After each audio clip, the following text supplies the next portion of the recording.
अस्सलाम वालेकुम। तब्दीली का सफर में खुश आमदीद। मैं हूं इमरान सुल्तान। नाज़रीन, मोदी हुकूमत मुसलसल मुंह की खा रही है। ऑपोजिशन हो, गैर जानिबदार सहाफ़ी हो या आलमी मीडिया, सब मुसलसल इंतहा पसंद मोदी के करतूत बेनकाब कर रहे हैं। आलमी मीडिया एक के बाद एक तहकीकाती रिपोर्ट पेश कर रहा है जिसमें भारतीय हुकूमत के झूठ को फाश किया जा रहा है। सर्जिकल स्ट्राइक की भड़क मोदी हुकूमत के गले की हड्डी बन चुकी है। पाकिस्तान की फिजाई हदूद की खिलाफ वर्जी जंगी जुनून में मुब्तला मोदी को इतनी महंगी पड़ेगी, ये मोदी एंड कंपनी के वहमो गुमान में भी ना होगा। अब मोदी अपनी इलेक्शन कैंपेन पाकिस्तान मुखालिफ बयानिए पर चला रहे हैं और अपनी ही ऑपोजिशन यानी कांग्रेस और दीगर जमातों को पाकिस्तानी कहकर पुकार रहे हैं और उल्टा कांग्रेस पर इल्जाम लगा रहे हैं कि कांग्रेस भारतीय फौज पर यकीन ना करके गद्दारी कर रही है। यानी मोदी अपने ऊपर होने वाली तनकीद को भारतीय फौज पर तनकीद करार देकर राह फरार हासिल करना चाहते हैं। लेकिन अब राफेल तैयारों की डील का केस अदालत में जाने से मोदी हुकूमत को मजीद हजीमत उठानी पड़ गई है। जहां भारतीय हुकूमत ने मौक़िफ़ अपनाया कि राफेल तैयारों की डील की अहम दस्तावेजात चोरी हो गई हैं। मोदी पर इल्जाम है कि फ्रांस से राफेल तैयारों की डील में मोदी ने करप्शन की है और अपने दोस्त अनिल अंबानी की कंपनी को अरबों का फायदा पहुंचाया है। और आज आप इत्तेफाक देखिए कि जब अदालत में राफेल तैयारों के मुआहदे के हवाले से केस लगा तो नई दिल्ली में भारतीय फजाइया के दफ्तर की इमारत में आग लग गई, जहां मौजूद अहम दस्तावेजात जल गई हैं।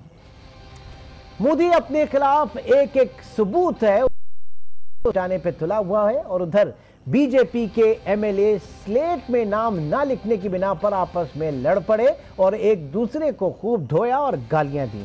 दूसरी जानिब अक़वाम मुत्तहिदा में इंसानी हकूक़ की सरबराह मिशेल बाचाले ने इंडिया को मुतनब्बे किया कि मुल्क के अंदर तकसीम करने वाली पॉलिसी भारत के लिए नुकसानदेह है। अक़वाम मुत्तहिदा में इंसानी हकूक़ की सरबराह ने कहा कि मुल्क में घटे हुए सियासी एजेंडे की वजह से कमज़ोर तबका पहले ही मुश्किल में है और हमें ऐसी इत्तलात मिल रही हैं कि जिनसे इस बात के इशारे मिलते हैं कि अक़लियतों के साथ तशद्दुद के वाक़यात बढ़े हैं, ख़ास तौर पर मुसलमान और तारीख़ी तौर पर पिसे हुए तबक़ात जिनमें दलितों और कबाइलियों का इस्तेहसाल बढ़ रहा है। ऐसे में वज़ीर आज़म इमरान खान ने तहरीक इंसाफ के पार्लिमानी रहनुमाओं से खिताब किया और बताया कि जंग टल गई लेकिन ख़तरा अभी नहीं टला है। वज़ीर आज़म इमरान खान ने पार्लिमानी पार्टी इजलास में खिताब में कहा कि बर वक्त और दुरुस्त फैसलों की वजह से पाक भारत कशीदगी में कमी ज़रूर आई लेकिन ख़तरा अभी भी बाकी है। उन्होंने यह भी वाज़ेह कर दिया कि पाकिस्तान में कलअदम तंजीमों पर पाबंदी किसी के दबाव में नहीं लगाई बल्कि ये हमारा अंदरूनी मामला है और हम हर वो फैसला करेंगे जो पाकिस्तान के मुफाद में होगा। उधर DGISPR ने CNN को इंटरव्यू दिया जिसमें उन्होंने कहा कि जंग का खतरा भी बाकी है, फैसला भारत ने करना है कि वो क्या चाहता है। अमन की गेंद अब भारत के कोर्ट में है।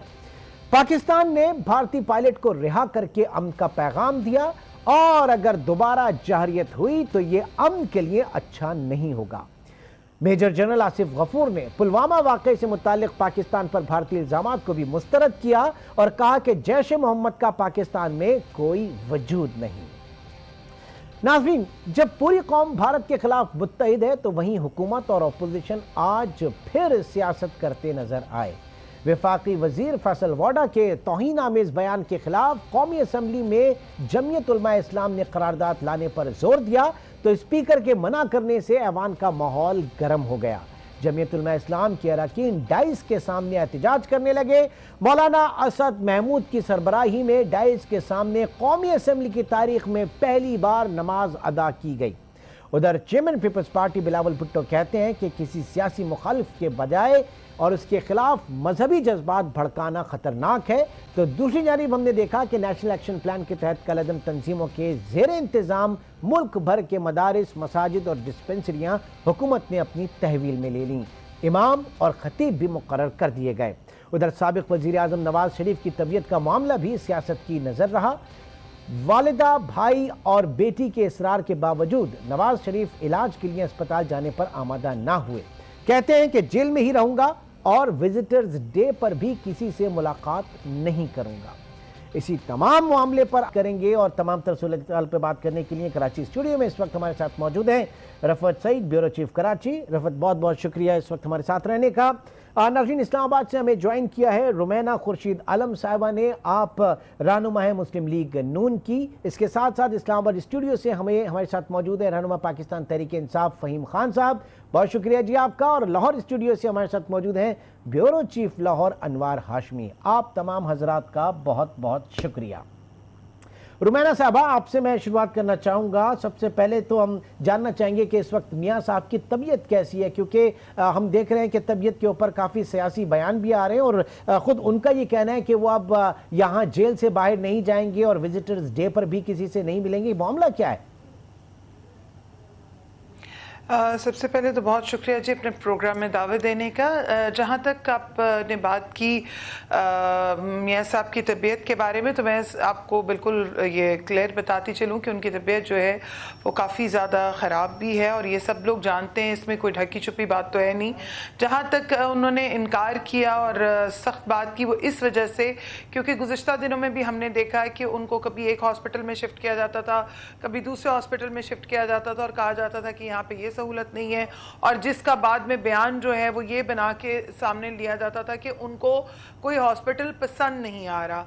तो मेरे ख्याल में जो शख्स जेल में रह रहा है उन्होंने तो किसी हॉस्पिटल या चॉइस की बात नहीं की थी, और आज भी उन्होंने यही बात की कि मुझे जो है वो ये महज घूमने के लिए, घुमाने के लिए किसी का मजाक बनाना जो है वो बिल्कुल बहुत ज़्यादती। और आपको बखूबी याद होगा, अभी कुछ ज़्यादा पुरानी बात नहीं है कि जब बेगम साहिबा भी जो है, बेगम कुलसूम नवाज साहिबा बीमार थी, तो किस हद तक जो है उनकी बीमारी को लेके भी बहुत ज़्यादा चहमगोइयाँ की जाती थी, बातें की जाती थी। और मैं समझती हूँ कि अगर खुदा न खास्ता कुछ होता है तो उसका तमाम तर जिम्मेदारी जो है हम दुआ गोएं कि अल्लाह ताला उन्हें सेहत अता फरमाए।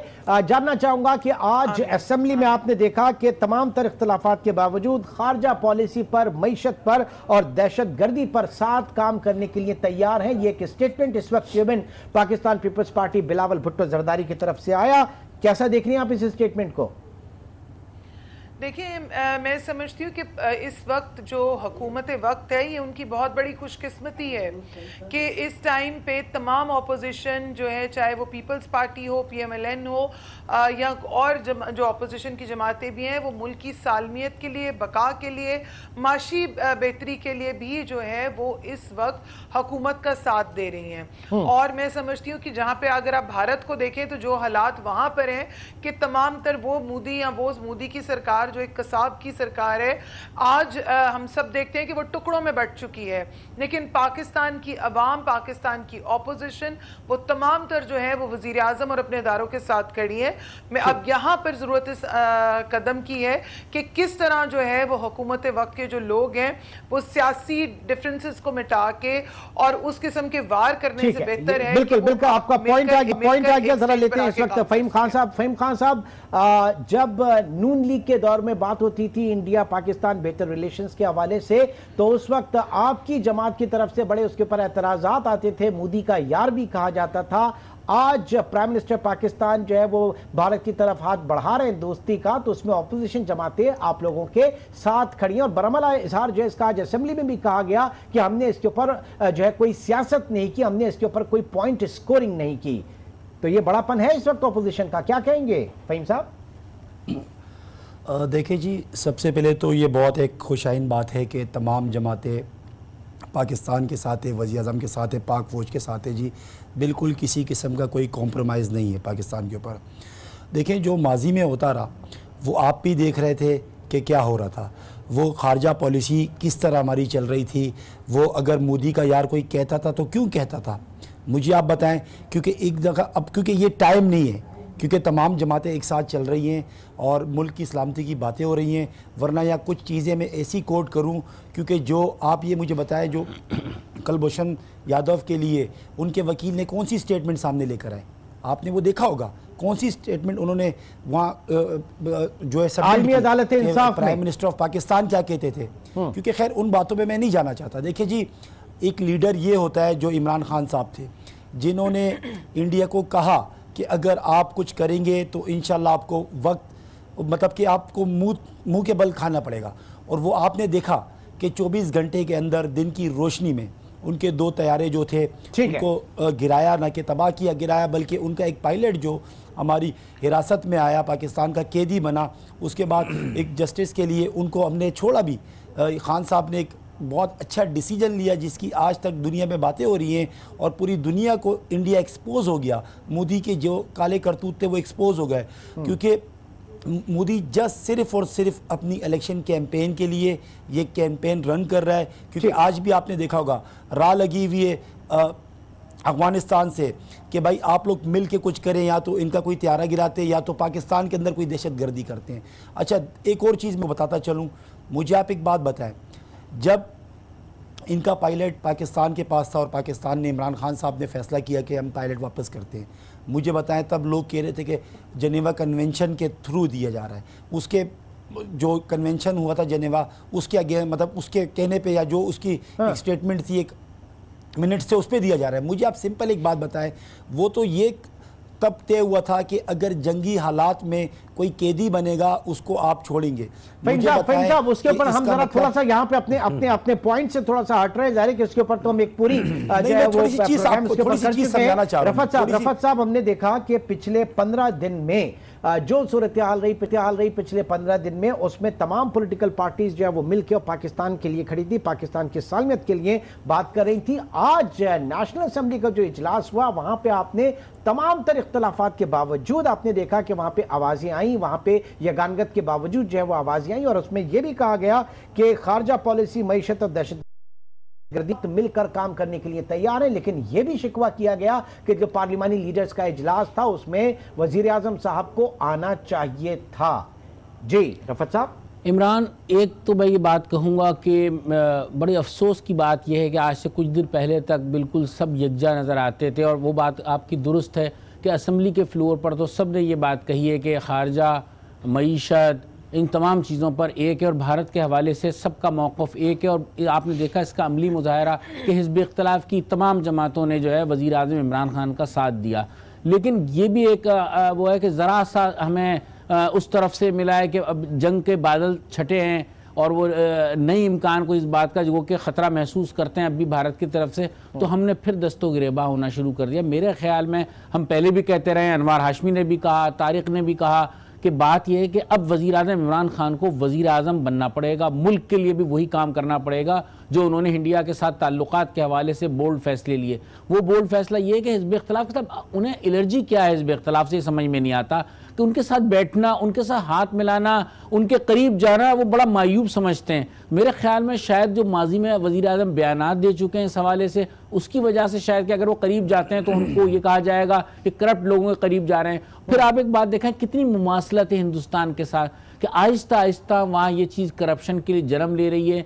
नरेंद्र मोदी उस नरगे में फंसते चले जा रहे हैं। सुप्रीम कोर्ट में, भारतीय सुप्रीम कोर्ट में बड़े कड़े सवालात हुए हैं, रिकॉर्ड चोरी हो गया ये कहा गया, फिर बताया जैसा आपने आग लग गई है। तो आहिस्ता आहिस्ता हो सकता है कि आने वाले दिनों में नरेंद्र मोदी भी अदालतों से उसी तरह से, गो कि उनकी वजारत उज़्मा के चंद दिन रह गए हैं, उसके बाद वो भी अदालत के चक्कर लगा रहे हो, वो भी गिरफ्तार हो सकते हैं। मतलब इसमें कोई बईद नहीं है क्योंकि खित्ता एक ही है। मगर मैं कहूँगा वज़ीर आज़म को अब थोड़ा सा मुज़ाहरा ऐसा करना चाहिए, कहीं ना कहीं स्पेस हिज़्ब इख्तिलाफ़ को देनी चाहिए, और इमरान खान को खुद वज़ीर आज़म के, साबिक़ वज़ीर आज़म के इलाज मुआलजे के लिए वो फरार नहीं हो जाएंगे। उम्र के वो इस हिस्से में सियासत वो अपनी इनिंग खेल चुके हैं, और वो नहीं चाहेंगे कि उनके भाई कायदे हिज़्ब इख्तिलाफ़ हैं, उनकी पार्टी के पास अच्छे खासे अरकान हैं, कि उनकी पार्टी पर कोई धब्बा आए, उनकी साख खराब हो, लिहाजा उनका इलाज करवाना चाहिए। और अगर वो बीमार है, बातों से अंदाजा ये हो रहा है कि उनकी अलालत खासी सीरियस है। ठीक है, अब जाहिर है कि यहाँ पे एक सवाल ये पैदा होता है कि वजीर आजम का जो इंटरनेशनल एक इमेज गया है प्राइम मिनिस्टर ऑफ पाकिस्तान का, वो नेशनल लेवल के ऊपर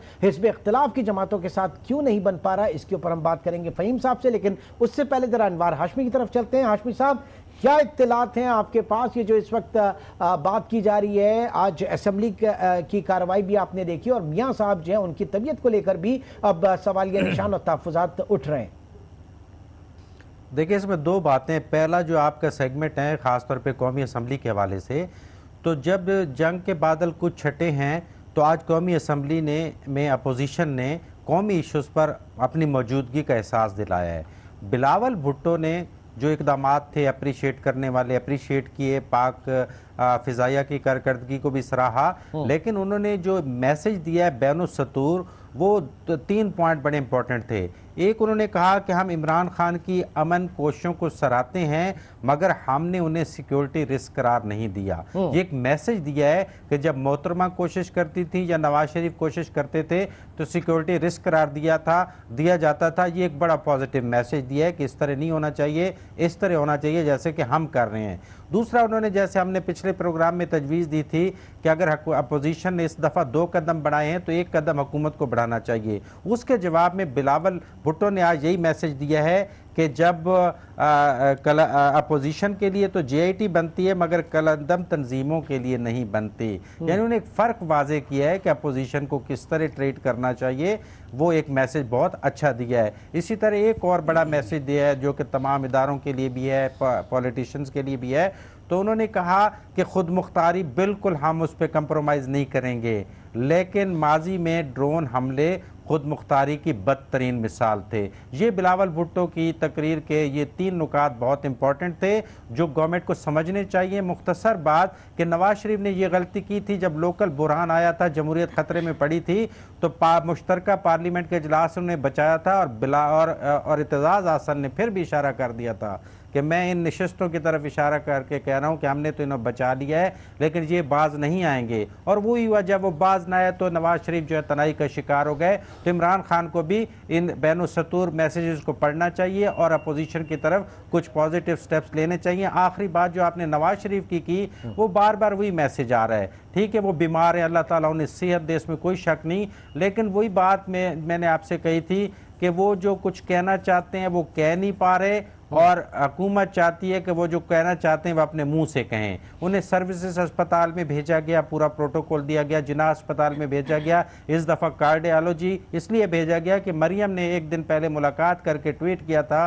कि वालिद साहब की तबीयत बेहतर नहीं है। तो उन्होंने बग़ैर किसी टाइम वक्त ज़ाय किए पंजाब हुकूमत ने उन्हें शिफ्ट करने का इधर ऐलान किया। तो उनके अल्फाज आपने सुन लिए कि मुझे समझ नहीं आती कि मुझे एक अस्पताल से दूसरे अस्पताल, क्योंकि state of the art hospital इस वक्त PIC है पूरे पंजाब में, लाहौर में। तो अब इससे ज़्यादा बाकी चीज़ें आप समझते हैं कि उसको या तो क्रिटिसाइज किया जा रहा है। इस वक्त जाहिर है कि इन मौजूदा हालात में आज के असेंबली सेशन में उसमें अपोजिशन का जो रवैया, जो उनके तहफ़्फ़ुज़ात, तो बैनुस सतूर जो है क्या इस वक्त एक मैसेज प्राइम मिनिस्टर को दिया जा रहा है और नीड ऑफ द आवर क्या है, फ़हीम खान साहब से जानेंगे। एक छोटे से ब्रेक के बाद दोबारा मिलते हैं।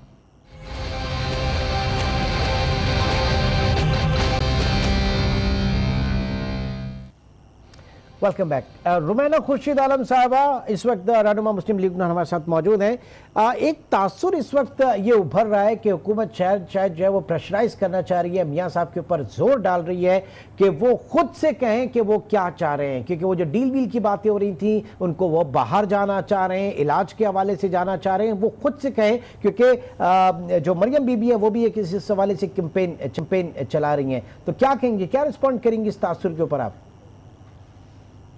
सबसे पहले तो मैं इस तासुर को बिल्कुल भी जो है समझती हूँ कि इंतहाई बेमायनी और इस किस्म की जो बातें कह रहे हैं कि शायद कोई डील हो गई या ढील हो गई, इस किस्म की ना तो कोई बात पहले थी, ना है और ना ही होगी।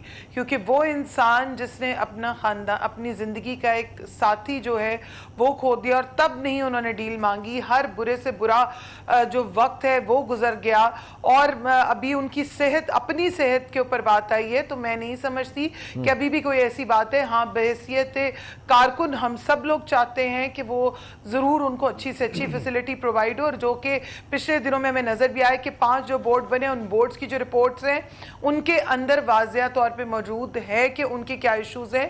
सर्विसेज हॉस्पिटल में जब जैसे ये पहले बात कर रहे थे तो उसके अंदर एक और बड़ा इशू ये आया कि मियाँ साहब की 3 दफ़ा सर्जरी हो चुकी है और जब उनकी सर्जरी प्रीवियसली हुई तो उसके अंदर उनकी सर्जरी के दौरान जो है वो ब्लड लीकेज जो है वो हुआ और अब वो जो है उस चीज़ के लिए जो डॉक्टर्स हैं वो बहुत कॉन्शियस भी और वो समझते हैं। उन्होंने ये कहा कि हम इस चीज़ को उस तरह से नहीं लुक आफ्टर कर सकते क्योंकि सर्विसेज हॉस्पिटल में उस तरह की फैसिलिटीज मौजूद नहीं है। तो मेरे ख्याल में किसी की सेहत, तो ये बताइए ना कहाँ पे फिर ये सहूलियात कहाँ पे मैसर है, कहाँ लेके जाना चाहिए उन्हें, ये फरमाइएगा। देखिए ये तो अब हुकूमत वक्त का काम है कि वो देखे और इस चीज को चेक करे। कहाँ पाकिस्तान में कार्डियोलॉजी हॉस्पिटल ऐसे मौजूद हैं, कहाँ पे कौन सी फैसिलिटी कराची में है ना, कराची में है। देखिए उन्होंने तो कहीं किया, देखिए मियां साहब ने कहीं पे भी ये नहीं कहा था कि उनको बाहर जाना है, कहाँ जाना है। ये तो हर कोई भी जो है होगा कारकुन या कोई भी जो है वो अपने लीडर के लिए अपने तो खुर्शीद शाह साहब ने NICVD आ जाए सखर, वहां पे बेहतरीन है, state of the art technology है जी। उन्होंने देखिए मेरी बात ये सुनिए, इसमें लेके जाने, क्या मियां साहब ने खुद तो नहीं जाना ना। अगर आप थ्रू आउट आप देखें कब से वो बीमार हैं। हाँ। और ये गुज़िश्ता हमें दिनों में कल में हमें पता भी चला इस बात का कि जो उनके डॉक्टर हैं, डॉक्टर अदनान, उनकी तकलीफ को देखते हुए उनको उन्होंने जो एक स्प्रे होता है वो भी दिया जिससे सांस लेने में जो है वो आपको आसानी आती है। तो मेरे ख्याल में इस तरह का मजाक हम बेहसियत कौम, नहीं मजाक की बात नहीं है, हम ये जानना चाह रहे हैं कि डॉक्टर्स क्या, उनके पर्सनल डॉक्टर्स क्या कह रहे हैं, क्योंकि इसके ऊपर सियासत हुई, बीबी इसके ऊपर सियासत हो रही है। हम वही चाह रहे हैं कि जो बेस्ट ऑफ बेस्ट हो वो उनको फराहम किया जाए। अब ये बताइए तो खुल के ये बता दें कि लंदन अगर जाना तो जान से ज्यादा तो कोई चीज नहीं है। बिल्कुल कहें कि लंदन में इलाज करवा सकते हैं, वो इस्तेताद भी रखते हैं और वो ये ऑफर करें कि मैं लंदन जाना चाहता हूं इलाज में, ये कहने में कोई हर्ज नहीं है मेरे ख्याल में। देखिए पहली बात तो ये कि मियां साहब जब लंदन छोड़ के पाकिस्तान आ गए थे तो उन्होंने तो दोबारा कभी इस किस्म की कोई बात नहीं हुई, लेकिन मफरूज़े जहां मर्जी कोई करता रहे उनकी मर्जी है। पार्टी के लोगों ने सबने जब पिछले दिनों में भी ये बात हुई तो मेरे ख्याल में अभी जिस स्टांस के ऊपर वो खड़े हैं और जो स्टांस उन्होंने लिया है, अब ये जिम्मेदारी तो अवाम जो लोग हैं जिम्मेदारान उनकी है कि वो किस तरह उनकी सेहत का ख्याल रखते हैं। क्योंकि गुज़िश्ता दिनों में और अभी भी हम देख रहे हैं, आज भी मियां साहब ने जो बात की अपने मियां शहबाज शरीफ साहब के साथ और अपनी फैमिली के साथ, उन्होंने यही कहा कि जिस तरह उनकी बीमारी को लेके मजाक उड़ाया जा रहा है और तहज़ीक की जा रही है, मेरे ख्याल में जो बयान उन्होंने दिया है वो मैं तो एक बहुत ही अदना सा कारकुन हूँ और मैं अपने लीडर की उस बात को मैं कहना नहीं चाहती। मैं सिर्फ खुदा से दुआ गो कि खुदा की जात जिम्मेदारान को अल्लाह ताला उन्हें सेहत अता फरमाए। हम भी दुआ गो हैं, पूरा पाकिस्तान दुआ गो है। फहीम साहब, ये एक तारीखी मौका वजीर आज़म के लिए हकीकी मानों में वजीर आज़म बनने का, क्यों नहीं हो पा रहा है ऐसा? वो अज़ली दुश्मन जो है उसकी तरफ हाथ बढ़ाया जा रहा है जो है दोस्ती का, और जो हमारे अपने लोग हैं, जो अपोजिशन पार्टीज हैं, उनको जो सबसे बड़ा एतमाद में लेने था, जो जो जो जो इजलास था उसमें उन्होंने शिरकत नहीं की, क्यों ऐसा किया जा रहा है? देखिए जी, आज भी फ्लोर ऑफ द हाउस जो है शाह महमूद कुरैशी साहब ने खारजा पॉलिसी के हवाले से लीडर ऑफ द अपोजिशन को दावत दी। लीडर ऑफ द हाउस जो है सर हम उस जेस्चर की बात कर रहे हैं जो कि प्राइम मिनिस्टर ने जो प्राइम मिनिस्टर का जेस्चर है हम उसकी बात कर रहे हैं। इमरान एक चीज इजाफा कर लेंगे, नरेंद्र मोदी को वो फोन कर सकते हैं तो कायदे हिज़्ब इख्तिलाफ को फोन करना या साबिक वजीर आजम की खैरियत दरियाफ्त करने में कोई मुज़ायक़ा नहीं है, कोई सियासत नहीं है। इससे दिलों में गुंजाइश और जगह पैदा होती है। जी फहीम साहब। नहीं, देखिए बात यह है कि जो नवाज शरीफ साहब हैं उनकी सेहतियाबी के लिए हम भी दुआ करते हैं। ठीक है जी, हर कोई दुआ करता है, अल्लाह पाक उनको सेहत दे। और आप मुझे एक बात बताएं कि एक जो हुकूमत वक्त की ज़िम्मेदारी है, वो जहाँ वहाँ इलाज के लिए लेके जा रहे हैं, हर हॉस्पिटल लेके जा रहे हैं, बोर्ड बने हुए हैं। मुझे सिंपल एक बात बताएं जी, मेरी तो इतनी इस्तिकाक नहीं है, अगर मैं बीमार होऊंगा मैं तो पाकिस्तान में इलाज कराऊंगा, मैं तो अपने घर वालों का इलाज पाकिस्तान में करवाऊंगा। क्या मुझे बताएं पाकिस्तान में इलाज नहीं होते? पाकिस्तान में क्या अच्छे हॉस्पिटल नहीं है क्या? या दूसरी तरफ मैं यूँ बोलूँगा कि ये इतने प्राइम मिनिस्टर रह चुके हैं 3 दफ़ा, क्या आज तक ऐसा हॉस्पिटल नहीं बना सके जहाँ इनका इलाज हो सके? सर हम बात जो है इस वक्त जिस जेस्चर की आप बात करना चाह रहे हैं आप वहां पर नहीं आ रहे। देखिए सुने, आपने कहा कॉल नहीं किया। आज आपने देखा कि क्या वज़ीर आज़म साहब पार्लियामेंट में थे, आज के इजलास में शरीक थे, वहां पे तमाम ऑपोजिशन के अरकान थे। वज़ीर आज़म साहब पार्लियामेंट आए जरूर लेकिन इजलास में शिरकत नहीं की। देखिए जी, बात यह है वज़ीर आज़म साहब जब इससे पहले इन कैमरा सेशन हुआ, इन कैमरा ब्रीफिंग जब हुआ था, उसमें जितने अपोजिशन लीडर से सबको बुलाए थे। अब रोज रोज क्या मतलब जो चीजें हैं वो उनसे कोऑर्डिनेशन में रह के उसमें आने की पार्लिमानी पार्टीज के लोग थे, उसमें वजीर आजम नहीं थे, ठीक है, जिसमें उसमें वजीर आजम नहीं थे, इन कैमरा ब्रीफिंग में नहीं थे। इस बात की शिद्दत से कमी महसूस की गई। मुझे आप एक बात बताएं, बाकी हमारे सारे तो थे, शाह महमूद कुरैशी साहब थे और कोई वजीर आजम क्या लाजमी, मुझे एक सिंपल एक बात बताएं, क्या वज़ीर आज़म साहब अगर उनको कॉल करेंगे तो इसका मतलब वो ठीक है, अगर कॉल नहीं करेंगे तो ठीक नहीं है? अरे नहीं, मैं तो मुझे आप बताएं अभी आज पाकिस्तान कहां स्टैंड कर रहा है? ट्वीट जो है वो वजीर खारजा की तरफ से नहीं हो रहा। हम तो सिर्फ इंपॉर्टेंस की बात कर रहे हैं कि कौन किसको कितनी अहमियत दे रहा है, बात तो इसके ऊपर है ना। हाशमी साहब, क्या वाकई इस बात की कमी महसूस नहीं की जा रही? ये तशनल अभी नहीं है इस वक्त जो कि जिसके ऊपर हम बात कर रहे हैं?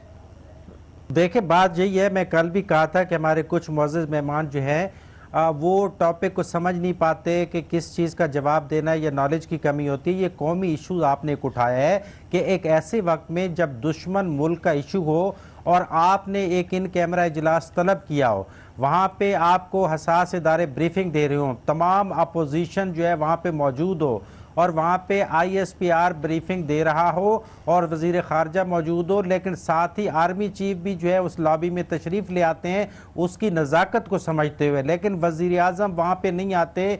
ये एक बहुत बड़ा, जैसे आज बिलावल साहब ने कहा है कि ये अनाक का मसला हर दफ़ा बना लेते हैं और इनके दिमाग में ये आता नहीं है कि ये कितना बड़ा कौमी इशू है जिसको लीड वज़ीर आज़म ने करना है। आज भी आप देख लें कि वो लॉबियों में बैठे रहे, चैम्बर्स में बैठे रहे, लेकिन ये चीज़ को हम बहुत ज़्यादा तो नहीं करते, लेकिन समझने वाली बात है कि आप सिर्फ अपोजिशन से तवक्को रखें कि वो जेलों में पड़े हुए मुखालफतें भुला के वो आपके ऐवान में आ रहे हैं आपको सपोर्ट करने के लिए, तो यकीनन ये कोई अच्छी रवायत नहीं है, इसको अच्छा नहीं समझा जाएगा और ना ही समझा गया है। ठीक है, रफत साहब क्या कहेंगे?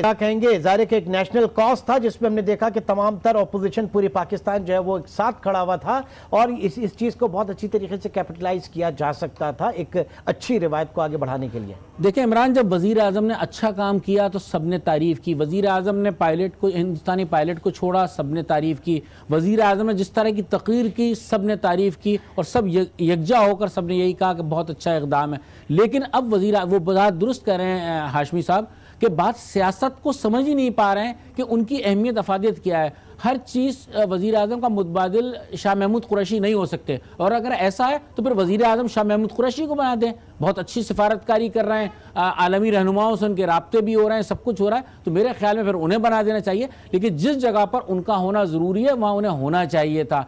असल में उन्हें कुछ चेहरे पसंद नहीं हैं और वो बरमला इसको छुपा भी नहीं पाते हैं, उसका इजहार कर देते हैं।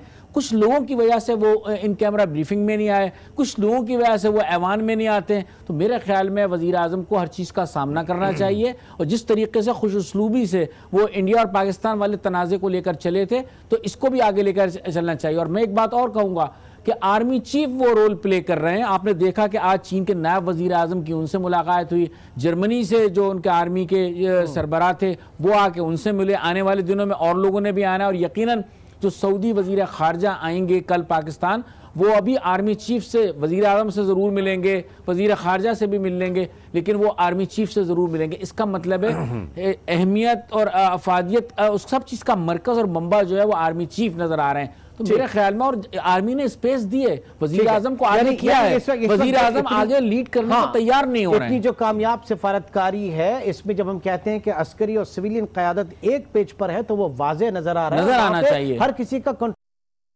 और बहरहाल एक जुमला इमरान में और कहूंगा, अगर इस मौके पे जब ये बताया जा रहा है, मैं किसी पार्टी का कारकुन नहीं, किसी की हमदर्दी नहीं, एक शख्स अगर बीमार है, मियां नवाज शरीफ, अगर वजीर आजम अच्छे जेस्चर के तौर पे उनको पूछ लें, मैं अयादत करने कैसे जा सकता हूँ, तो मुजरिम और मुलजिम कहते हैं। तो मेरे ख्याल में जब इमरान खान जब गिरे थे ऊपर से तो वो फौरन उनके पास पहुंच गए थे। तो एक उन्होंने मुझे याद है कि अपनी जो पार्टी जो मसरूफियात थी जो उसको भी रोक दिया था। इंसानियत जरूर बिल्कुल हुआ था। अब नाज़रीन एक छोटे से ब्रेक की तरफ हम चलेंगे और बात करेंगे नेशनल एक्शन प्लान के हवाले से और मोदी सरकार की बढ़ती मुश्किलात के हवाले से। एक छोटे से ब्रेक के बाद दोबारा मिलते हैं। Welcome back. बात करेंगे नेशनल एक्शन प्लान की। 2014 में ये अस्करी क़यादत और हुकूमत के दरमियान तय हुआ नेशनल एक्शन प्लान, जिसके तहत दहशतगर्दी को मुकम्मल तौर से पाकिस्तान से ख़त्म करना था। रुमैना साहबा, आपकी हुकूमत के दौर में ये जो है वो प्लान तरतीब दिया गया, नेशनल एक्शन प्लान, लेकिन बाद में हमने देखा कि जो पोलिटिकल गवर्नमेंट और सिविलियन क़यादत जो है उसी में बाकायदा रिफ्ट भी आना शुरू हुई। इसी को लेकर इसी में काफ़ी जो है वो खदशात और तहफ़्फ़ुज़ात और एतराज़ात जो है वो अगर कहें, और आज हम देख रहे हैं कि 2019 में बहुत बड़े बड़े फैसले जो है वो बहुत दबंग किस्म के फैसले जो है वो इसमें लिए जा रहे हैं। क्या कहेंगी आप इस पे? देखिए, मैं इसमें बड़ा वाज़िया एक तो जो स्टांस है वो आपको बताती चलूँ, लेकिन उससे पहले थोड़ी सी मैं बात जो पिछले सवाल से रेलेवेंट है उससे करूँगी कि बात ये है कि बहुत सारी जगहों पर जैसे आपने और तमाम जो बाकी ऑनरेबल गेस्ट हैं उन्होंने इस चीज़ को सराहा कि तमाम अपोजिशन साथ है, लेकिन वज़ीर आज़म जो हैं वो अभी तक बड़े दिल का मुजाहरा नहीं कर सके, क्योंकि अनफॉर्चुनेटली वो अभी तक कंटेनर से उतरे ही नहीं और अभी तक वो अपोजिशन के मोड में से नहीं निकले। दूसरी बात, जहां तक है आपने कहा कि मियां साहब ने अपने जो इलेक्शन के दौरान वो जो है कैंपेन भी बंद की, सब कुछ किया और इनका हाल पूछने आदत के लिए गए, लेकिन अनफॉर्चुनेटली आपके इस प्रोग्राम के तवस्सुत से शायद ये बात पता नहीं करनी चाहिए या नहीं, लेकिन मैं आपको ये बताती चलूं कि हमारे खान साहब ने जो है उन्होंने तो बेगम साहिबा का अफसोस तक जो है वो करना मुनासिब नहीं समझा था, और खैर अल्लाह माफ़ करे, खुशी और गमी हर एक पे आती है, लेकिन खैर जो हुआ वो हुआ। लेकिन आगे चलते हुए जहाँ तक नेशनल एक्शन प्लान की बात है, तो मैं पहले भी कह चुकी हूँ और आज फिर दोबारा भी ये बात कर रही हूँ कि ये खुशकिस्मती है इस वक्त की हुकूमत की कि कोई भी ऑपोजिशन नेशनल एक्शन प्लान के ऊपर भी सियासत नहीं कर रही, जबकि गुज़श्ता माजी के दौरान बहुत सारी जब बातें आती थी तो वहाँ पर सियासत कौन करता था? वो लोग, मैं अब क्या जिक्र करना, सारी चीज़ तो सबके सामने है, जब बहुत सारी जगहों पर स्टेप्स लेने की बात की जाती थी तो इस वक्त की हुकूमत जो सी है वो तब उन जमातों और उन लोगों का साथ दिया करते थे। और अभी गुज़श्ता कुछ दिन पहले डिफरेंट वीडियोस भी वायरल हो रही थी जिसमें बहुत सारी जगहों पर हमारे इस वक्त के इंटीरियर मिनिस्टर भी बैठ के उनका साथ देते थे। लेकिन मसला ये है कि वो तमाम चीज़ें जो हो चुकी वो हो चुकी, लेकिन अभी ज़रूरत अभी आप इकट्ठा बैठ के चीज़ों को तरीके के साथ सॉर्ट आउट करें, क्योंकि ये बहुत ज़रूरी है। आज अगर आप तन्हाई की बात करते हैं कि हमें भारत जो है कुछ वो करते हैं, तो आज मैं समझती हूँ कि जब इस वक्त पूरी कौम, पूरा पार्लियामान आपके साथ है, तो वो ऐसे कोई भी मुश्किल फैसले जो है वो जो हमें लेने की ज़रूरत है आए और आप मिलकर लें। और देखिए, तमाम तर जो बड़े लीडर्स हैं वो आपके ऑपोजिशन के लीडर्स वो आपके पास आपकी मीटिंग्स में आ रहे हैं, आपको बारहा कह रहे हैं कि मुल्क की सालमियत के लिए हम साथ हैं। लेकिन नेशनल एक्शन प्लान के ऊपर मैं आपको एक और चीज़ बताती चलूँ कि गुज़श्ता हुकूमत में मेरा पर एक लेजिस्लेटिव बिजनेस था जो कि टॉक ऑफ द टाउन भी रहा, that we should have to have a national commission on to counter the extreme violence. लेकिन इस वक्त के इंटीरियर मिनिस्टर साहब ने उसको भी अपोज किया, और नेक्टा जो है वो एक बहुत बड़ी बॉडी नहीं है। नेक्टा को फाल करने के लिए आपको जरूरत है कि आप पार्लियामेंट को भी साथ लें, और क्योंकि देखिए तमाम कानून साजी चीजें जो है वो पार्लियामान से ही आगे जो है वो जन्म लेती हैं। तो मेरे ख्याल में इस वक्त की जरूरत ये है कि आप उसका अपना हाउस इन ऑर्डर कर लें। अब जाहिर है कि इसमें इस वक्त मसला सबसे बड़ा ये है कि पार्लियामेंट जो है हमारी वो कानून साजी की नौबत तक अभी पहुंची ही नहीं है कि वहां पे कानून साजी हो। बहरहाल फ़हीम साहब, आपसे ये जानना चाहूंगा, ये इतने बड़े बड़े जो फैसले नेशनल एक्शन प्लान के तहत लिए और जो बड़ी जमातें जिनको कलअदम करार दे दिया गया, स्पेशली जिसमें उनकी जमात दावा की बात की गई, फलाह इंसानियत फाउंडेशन की बात की गई, फलाह इंसानियत फाउंडेशन का जो काम है वो रिलीफ वर्क जो है वो इंटरनेशनली उसको रिकग्नाइज किया गया, इंटरनेशनली एक्नॉलेज्ड है। ये काम मुश्किल नहीं होगी हुकूमत को। हुकूमत जहां तो मदनी रियासत की बात करती है, फलाही रियासत की बात करती है, वहां पे ऐसे इदारे जो बहुत मुनज़्ज़म तरीके से जो है वो फिलैंथ्रोपिस्ट का काम कर रहे हैं उनको आप बंद कर रहे हैं। देखिए जी, पहले तो मैं एक सवाल का, इन्होंने कहा कि खान साहब ने, अब मैं इस बात पे आता हूँ, पहले बता दूँ कि खान साहब ने कोई ताज़ियत नहीं की थी। खैर फ़ोन कॉल पे की थी कि नहीं की थी, बट खान साहब का एक ट्वीट है 11 सितंबर 2018 5:40 में खान साहब ने ट्वीट किया। अगर आप बोलेंगे मैं आपको शो भी करा दूंगा। खान साहब तो पूरी हुकूमत ट्वीट पे ही चलेगी क्या? ऐसा लगता है बिल्कुल किया नहीं, उसका मैंने जवाब आपको दिया, टाइम के साथ दिया। अच्छा, दूसरा इधर आ जाए ना जरा, ये जो बड़ी फ्रेंड ये जरा एक काम कर रहे थे, आप बताइए ना इस पे। देखिए जी, एक तो जितनी तंजीमें हैं आप बता रहे हैं ना, देखिए ये ज़रूरत इस बात की है कि इससे पहले अगर ये चलती भी आ रही थी, कोई भी ऑर्गेनाइजेशन हो, मेरे ख्याल से एक दफ़ा उसको एग्ज़ामिन होना चाहिए। ये सारी चीज़ें जो बैन हो रही है और इसके बाद जहाँ जहाँ जा रहे हैं, चेक कर रहे हैं, एग्ज़ामिन कर रहे हैं, उसके बाद ये रजिस्टर्ड होंगी और उसके बाद इंशाल्लाह जो चीज़ होगी, जो एक दायरे में आती होगी, जो कानून के मुताबिक होगी। जो अनवार साहब क्या ये पहली दफा इनको एग्जामिन किया जा रहा है? जरा आप बता दीजिएगा, वक्त की कमी है। वक्त की कमी है तो ये जो एग्जाम की बात कर रहे हैं क्या पहली दफा हो रही है? ये देखें, हमारी रियासत को, हमारी हुकूमतों को ये पता है कि 2001 से लेके 2019 तक ये एक जारी प्रोसेस है। जंग की मौजूदा कशीदगी की सूरत हाल में कुछ लोग इसे मुख्तलिफ नज़र से देख रहे हैं। हम ये चीज़ ना इसको अना का मसला बनाते हैं और ना हम ये देखते हैं कि दुनिया शायद ये समझे कि जहाँ कलअदम तंजीमें हाईलाइट हो रहे हैं। हमने अपने कौमी प्रोग्राम को जारी रखते हुए बार बार जो अगर शक भी पड़ता है तो जमातुद दावा या उसकी इवन के फलाह इंसानियत जैसी तंजीमों को भी हम एक दफ़ा स्क्रूटनाइज करते हैं ताकि दुनिया हमारे अमल को देख सके, सुपर ताकतें भी देखें। लेकिन इसमें मैं आप एक को बारीक नुक्ता बताता हूँ। ये जो भारत जिस तनाजुर में हमारी तंजीमों को देखता है ना, अब आप देखें, भारत समझता है ये कलअदम तंजीमें जो है ये भारत के लिए ख़तरा है। ये कैसा और इल्ज़ाम लगाता है कि पाकिस्तान में इनको परवरिश किया जाता है, सरपरस्ती की जाती है। ये कैसी सरपरस्ती है कि इन तंजीमों का, जिनका TTP से भी रब्ता था, हमने अपनी 70,000 शहादतें करवा ली और भारत के अंदर ना कोई खुदकुश हमला होता है और ना किसी कैंप पे हमला होता है। तो ये तो बैनुल-अक़वामी सतह पे लोगों को भी समझना चाहिए कि ये हमारा एक लोकल इशू है जो अफगानिस्तान के तनाजुर में हुआ था। और दूसरी एक बात और कि इसमें से एक लंबी लिस्ट उन तंजीमों की है, बलोचिस्तान और दीगर इलाकों की, जिनको भारत सरपरस्ती करता है। तो इसलिए हमने उनको कलअदम करार दिया है, जो कि हमारी सालमियत के खिलाफ है, जिनकी भारत सरपरस्ती करता है। तो ये लास्ट 30 सेकंड्स हैं, आप क्या कहेंगे रफत साहब? देखिए, मैं एक बात कहूँगा कि अगर इस तरह से पाबंदियाँ लगाई गई तो मेरे ख्याल में फिर ये दूसरी राह पर भी निकल सकते हैं। मेरे ख्याल में वही तरीका बेहतर है कि एतमाद में लेकर अगर किसी चीज़ें मुलव्विस नहीं पाए जाते तो हमें दुनिया परवाह नहीं करनी चाहिए।